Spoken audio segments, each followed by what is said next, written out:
Now, you rock and roll fans out there might be wondering what Kiss frontman Paul Stanley might possibly have in common with easy listening icon Barry Manilow. I mean, what could a 6-foot hot look, all-American man, the alpha male, uber masculine specimen like Stanley Starchild, known for stage moves like the buttocks grab and making out with himself, have in common with the keyboard player for Bathhouse Betty? You know, the Copacabana guy. Well, that's what I'm fixing to tell you about today. And as sure as Shandy rhymes with Mandy, this video promises to be a dandy. So pour yourself a brandy, grab a handful of your favorite hard candy, and if the women don't find you handsome, they should at least find you handy. And stick around, Cat Stanley Space Demons coming at ya!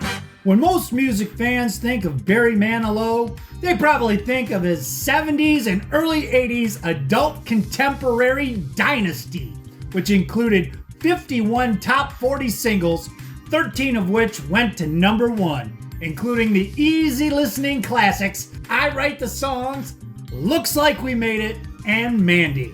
But long before he began churning out top 40 schmaltz for the Geritol set, he had quite a successful career writing and performing commercial jingles, including iconic ditties for State Farm, like a good neighbor, State Farm is there, and Band-Aid brand bandages. I am stuck on Band-Aid, 'cause Band-Aid stuck on me. We all remember that one. But Manilow wasn't the only aspiring pop star to turn to advertising in order to put a little jingle in his jeans. In fact, the same day he auditioned to become Bon Scott's replacement in AC/DC, Brian Johnson sang a commercial for Hoover vacuum cleaners. The new high power come back from Hoover. It's a beautiful mover. Paul Williams co-wrote the song We've Only Just Begun for a Crocker National Bank commercial before the Carpenters version of the tune topped Billboard's adult contemporary chart in 1970. We've only just begun. And even England's newest hitmakers, the Rolling Stones, recorded this raucous little ditty for Kellogg's Rice Krispies back in 1964. Wake up in the morning, there's a snap around the place. Wake up in the morning, there's a crackle in your face. Wake up in the morning, there's a pop that really says Rice Krispies to you, and you, and you. And early in their career, hard rockers Kiss dealt with financial hardship before breaking big with their 1975 Double Live Kiss Alive collection. The band's members struggled to make ends meet. And there's a famous story in Kiss lore from the band's lean early years about Paul Stanley visiting Kiss manager Bill Aucoin in his office in the hopes of maybe getting a raise from his meager band earnings at the time. Bill Aucoin would say this about the famous incident in 2013: "Money was really tight. I'll never forget Paul coming into the office, and I think he wanted to borrow a little money, but we were barely getting by." Paul Stanley had this to say about that famous incident: "I went up to Bill's office to ask for a raise.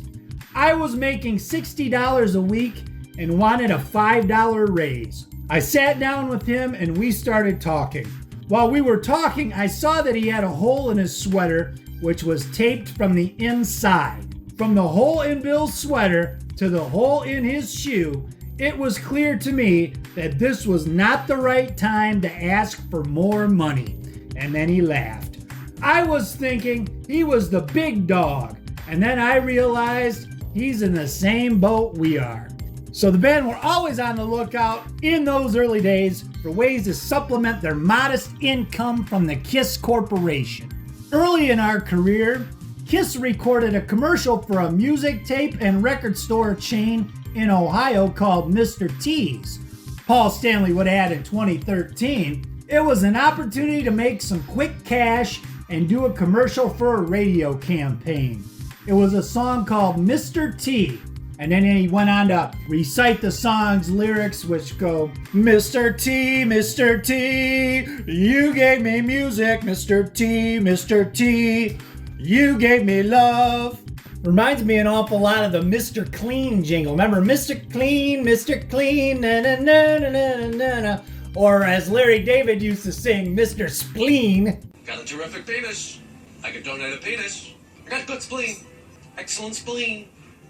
Mr. Spleen gets rid of dirt and grime and grease in just a minute. Mr. Spleen will clean your whole house and everything that's in it. Mr. Spleen. And then Paul goes on to say, I can't remember the rest of it.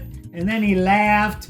And then he says, the problem was they were looking for a typical sounding rock band.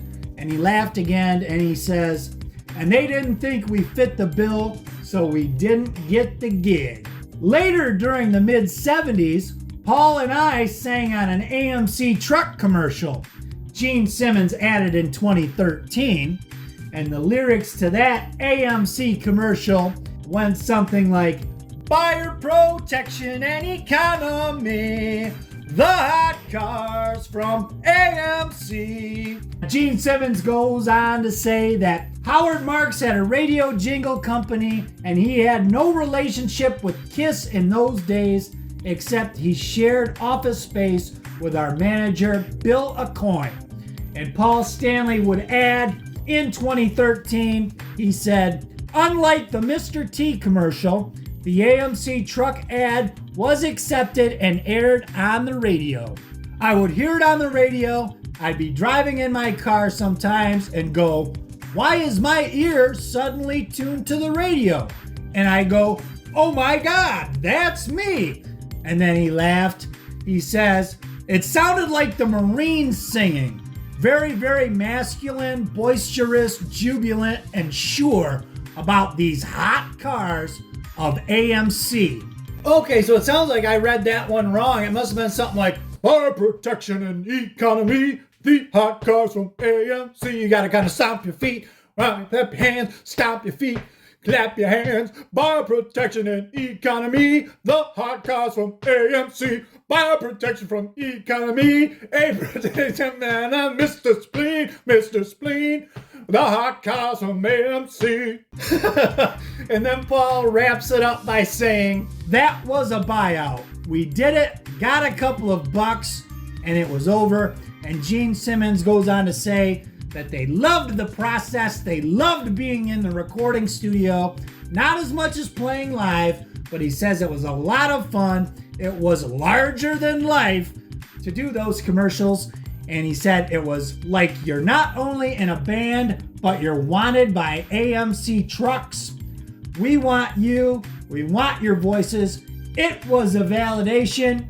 We didn't think about what was cool and what wasn't cool. So back in those early days at Kiss, when they were struggling to gain a foothold, before that a live record took off and the boys in the band started making some real cash money, they did what they could to make a little bit of jingle in their jeans, and they did some commercial jingles, much like Barry Manilow did back in his early days. Maybe not with quite the success Mr. Manalo had, but it's another interesting tidbit in the footnote of Kisstory that they sang on a jingle for the American Motor Cars Corporation, the makers of the famous AMC Hornet, the Pacer, and the Gremlin, and they made a few bucks. So that's today's video. Let me know your comments as they pertain to the topics discussed hitherto in the comments section. Hope you dug it, man, and we'll see you next time. Here.